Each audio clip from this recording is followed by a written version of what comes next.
Vanessa Paradis entered the public eye, not with a shout, but with a whisper. She was a strange kind of icon, small, fragile, and wrapped in a layer of ice that no one could penetrate.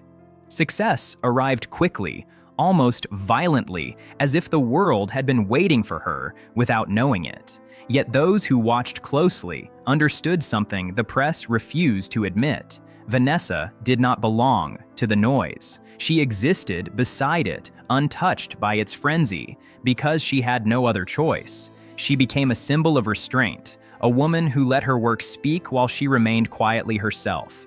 For 2 decades, her silence became her signature, until one day she finally chose to unlock what she had kept hidden. And when she did, France stopped breathing. The quiet birth of a star. Vanessa Paradis was not born into glamour. She was shaped into it. Her voice was not technically perfect, her presence not classically beautiful, and yet she became an emblem of French art simply by being herself. Her debut in Joe Le Taxi turned her into a phenomenon overnight. The media labeled her a golden child, a muse of silence, a myth that didn't need to be explained. She did not seek attention, and she never gave the press what it wanted: access, drama, confession. She was, in the truest sense, untouchable. Her beauty did not fade. It hardened, becoming something more like a shield than an ornament. Her face stayed unchanged, her eyes coldly observant, her silence unbroken. She was admired, feared, and misunderstood, but always alone. A meeting without drama. Johnny Depp did not storm into Vanessa's life like a movie plot. Their first encounter was ordinary, almost invisible. A dim hallway in a Paris hotel, rain in the air, the world moving around them without noticing. Vanessa was leaving a photo shoot. Johnny was finishing a private meeting. No music, no cameras, no destiny. Just 2 people who were already tired of being seen. Johnny looked at her and saw something he recognized, a solitude he knew too well. Vanessa met his gaze without fear, without curiosity, only recognition. A simple nod, a brief hello. Then the elevator doors closed, and their lives continued as if nothing had happened. Yet, when Vanessa walked away, she felt the quiet pull of a future she could not yet name. The slow dance of fate. The next encounters weren't planned. They simply happened. The same table, the same room, the same conversations. Always at the exact moment they both needed someone who didn't demand anything from them. Johnny didn't talk much, but his silence spoke volumes. Vanessa spoke even less, but her presence made others want to listen. Their lives were different, yet they fit together in a strange way. Johnny was lost in chaos. Vanessa was grounded in calm. He was searching for something he could not describe. She was already carrying the weight of her own silence. Their connection was not romantic in the usual sense. It was more like 2 broken things recognizing they could be repaired, if only slightly, by simply being near each other. A love that was not loud. In the beginning, their relationship wasn't a fairy tale, but it was quiet in a way that felt like peace.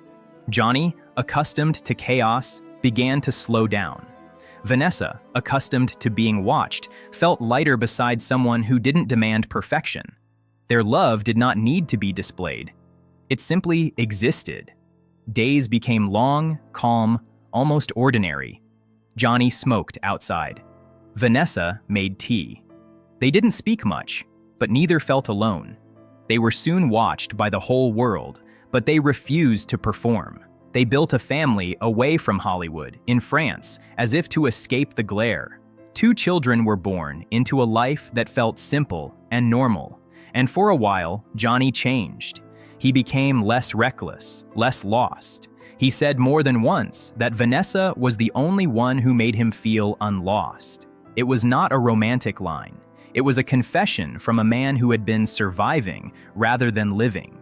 The first crack in the silence. The beauty of their relationship became its weakness. When work took Johnny away, their silence began to stretch. Days turned into weeks, weeks into months. He returned distant, exhausted, changed. Vanessa sensed it, but she did not ask.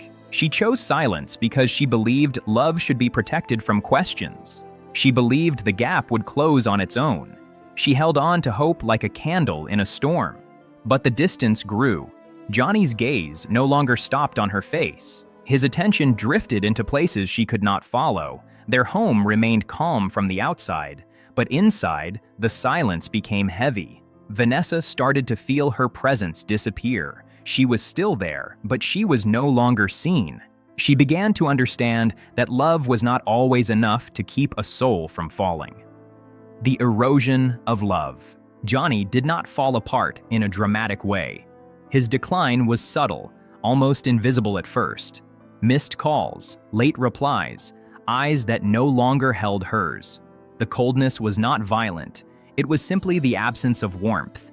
He became absent even when he was physically present. Alcohol, substances, and exhaustion filled the nights. Vanessa watched, helpless, unsure where to step in. She felt herself becoming less of a partner and more of a caretaker. Each time he came back to her, she became his anchor. Each time he withdrew, she felt herself sinking. She began to wonder if she loved him or if she was trying to save him. The difference between love and rescue became impossible to see. Their conversations became rare, their intimacy a memory. She kept her patience, her calm, her gentleness. But slowly, that patience turned into a silent surrender. The moment she stopped being seen. The worst moment wasn't an argument or a violent scene. It was the day Johnny looked at her and didn't see her. He didn't turn his gaze toward her, didn't ask about her day, didn't notice the change in her eyes. Vanessa realized then that she had become invisible. It wasn't that he didn't love her, it was that he didn't have enough love left for anyone, including himself.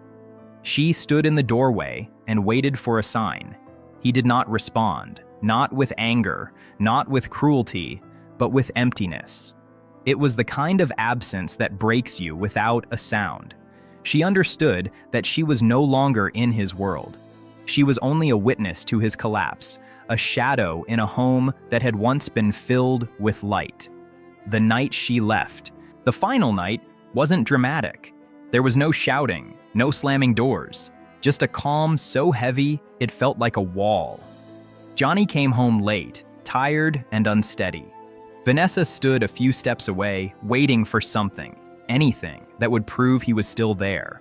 She asked him if he was okay. He answered, "I don't know." Not angry, not dismissive, just lost. That sentence shattered her. She realized she had been holding on to someone who was no longer reachable.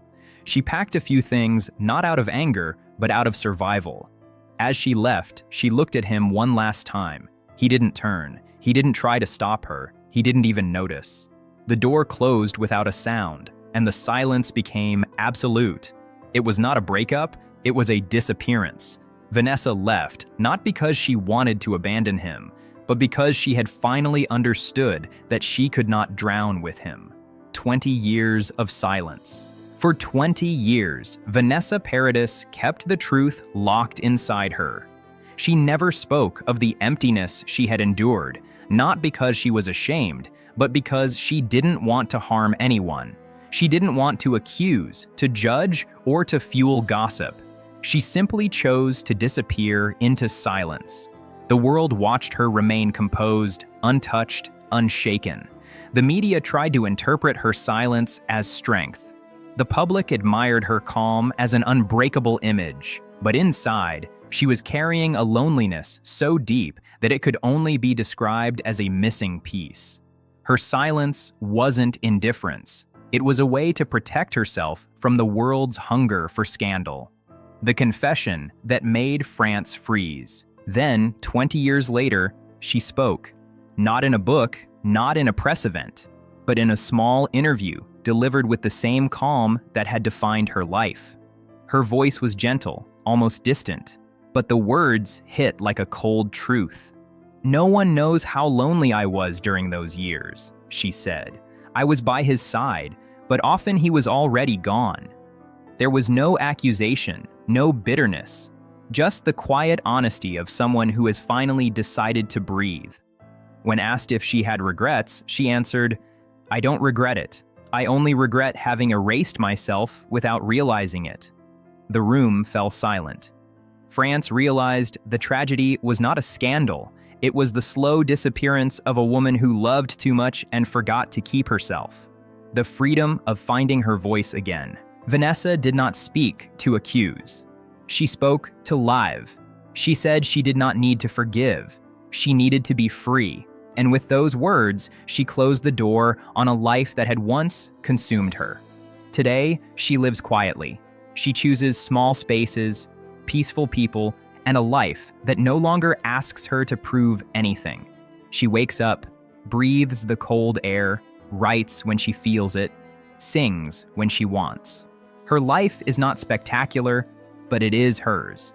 She understands that suffering never fully disappears, but it stops controlling us when we stop locking it away. She has found her voice again, not as a scream, but as a clear breath, marking a new beginning. The truth that finally became light. Vanessa Paradis's confession was not a scandal. It was a revelation of what silence can cost.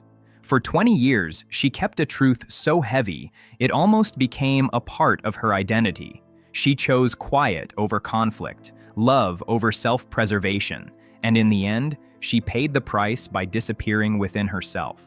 But she returned, not as the myth the world had built, but as a woman who has finally found her own presence again. Her story is not about Johnny Depp, nor about fame, nor about tragedy. It is about the power of a voice that has been silent for too long, and the courage it takes to finally let it be heard.